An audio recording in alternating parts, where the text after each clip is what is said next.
Right, Emma, well, I've picked or hand-picked 12-year-old brown gelding called Timmy, who goes hunting all winter, so he should be used to being clipped, and it'd be a good one for you to have a go on. Right, He's been in work 10 weeks now, been well exercised, so he should have a good skin underneath that hair.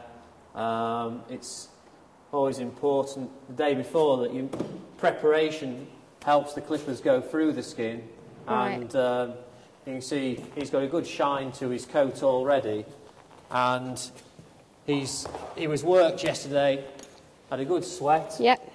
Then we bathed and shampooed him all over, and then hopefully the clippers will find it easier to go through his coat. Plus underneath there should be a lovely skin there. I say before about the clipper blades, a lot of people make the mistake of bringing the horse in from the field, unfit, coarse hair, and say, oh, I'm going to clip him because he'll get sweaty. Well, then all you've got then underneath is just a very dull, horrible skin. And, it's important that underneath this coat is a nice glossy skin, and it makes the job a lot easier. Right, okay. So the work in the sweat conditions the skin and that's it. Yeah. That's it. And he was bathed, let's say, yesterday to take out all the excess grease that you would build up on top of his quarters, or maybe on his forehead, or places where maybe it just builds up whilst he's in work, and we don't want to strain the clippers too much also, so the bathing of getting out that grease will help the clippers to go through him.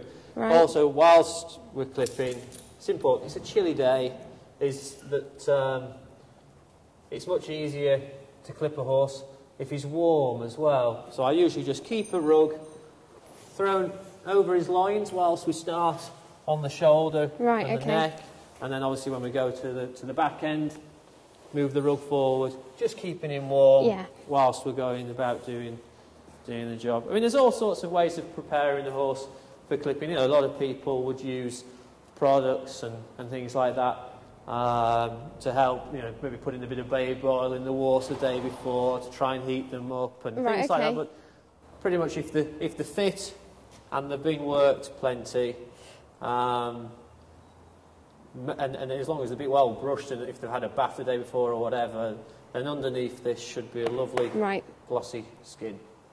Right, Robert, so what sort of safety tips do you recommend or do you follow? Because I've seen quite a lot of accidents and things. Yeah, well, it's important. I mean, knowing your horse is the first thing, Yeah.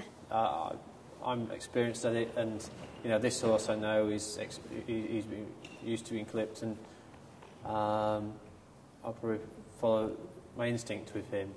Yeah. But then, really, if you're inexperienced with a horse that's slightly edgy, then you really should wear a hard hat.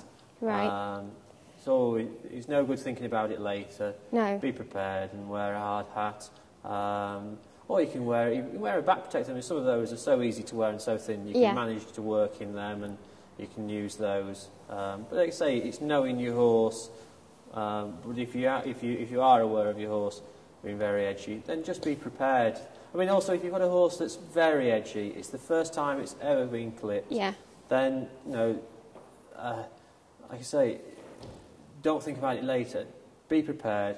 Ring your vet. Tell him your problem.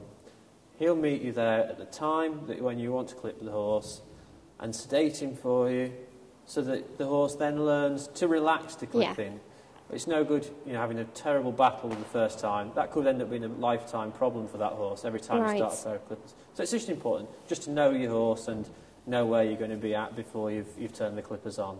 Is there any safety features with the clippers or the wires or anything like that? What do you recommend? Well, it's always just handy to have a circuit breaker. Right. And then, just edge on the side of caution and say, hopefully there'll be no problems. But it's always just better to be prepared and then hopefully avoid the problems before they happen. Right, okay. And with questions on how you decide on what sort of clip to do with your horse, like would you leave his legs in, or are you going to take the full lot off, and what would make you decide what to do? It's they're all different. Like this horse, I say, he's a hunt horse, and will be going through a lot of deep mud through the winter. Right. So I would leave his legs on. I don't even trim the heels on the hunt horses. if you think you're getting mud and wet chafing against the skin, that leads to cracked heels. So I would always leave the legs on horses. Right. The only time you might take the legs off is, if you're jumping abroad in the summer or something like that, and you could take the hair off then. But it's, again, you're always opening the skin then to the elements. So I would tend to leave the legs on nearly every horse I ever clip. So you're going to keep his legs on, but take the rest off? Are you going to... Take the rest off, other than a saddle patch. Right, okay. Is that... I'm a big believer in leaving a saddle patch on a horse. Just, I think, the one place where, when there's sweating going on with rubbing at the same time, is going to be under your numner. Okay. So I would leave. I'll just take this off in a second, and I'll show you. I would always, if you just get your general numner, which you use every day, lay it over your horse, position it roughly where you'll need it. Right. Bit of chalk, just to make it easy for yourself, because I've seen all sorts of saddle patches, and it's just easier to be prepared. Just go around with the chalk, round your numner, and then hopefully you've got a line under there that you can help to follow that. Around. And it just stops the chafing of the skin, and you can clip round that. You can bandage his tail up just so it's easier to do around here. Okay. But I mean, that I say, it's different. If you're experienced, then you won't need to do that. Also with the leg lines. Right. Again, got the chalk. Chalk. How do you know how far to go down the legs? Where do you usually... You see all sorts of leg lines. I'm a believer. I like to keep them high up and use the contours of the leg up there, and then that fits in well. A lot of people come down here and things like that. But again, you're only getting sweat running. You're opening the leg to the elements. Okay. But, it's going to be getting a lot of wet and mud, irritation. So again, just use the chalk. Yeah. And with his mane, because his mane's obviously going to possibly get in the way, have you got any tips for sort of missing that so you're not chopping into his mane? You could always plait the mane over the day before. Right, okay. And leave the mane plaited over and do it that way.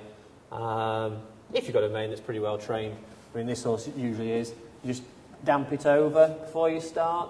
Yeah, okay. But also, with clipping, there's one handy hint. Right. You can always take a bit more off, but you can't put it back on. So when you start clipping, obviously as you're going near the mane, don't go too high. No. Just leave an inch there. It won't look untidy. You can always damp that bit over with the mane, but just always remember, like I say, you cannot stick it back on. Right, okay. With his ears, do you clip his ears or do you tend to use scissors or what's... Yeah, no, if you've got a horse that's relaxed and settled enough, then you can clip his head out and clip in his ears. Depending on what sort of clip you want to do, you can leave the front of the head on. Yeah. Clip up to the jawline, trim the ears, and he looks like his head's off anyway if he's got a fine coat. But I mean, with these horses that are going to sweat quite a lot through the winter, maybe hunting and whatever, like that scenario, then I would clip his head out. You may need somebody to help. There wouldn't be many horses that you don't need somebody just to hold the head whilst you're clipping around their ears and their eyes, or maybe just by using a twitch, just to relax the horse, because the last thing you want is them to move at inappropriate moments, frighten themselves, because that then could be with them for life. Like saying before about the sedation and things like that. It's cheating, but you're also making it, not a horrible situation for the horse to be in. So it's better just to be aware of what your horse is going to be like.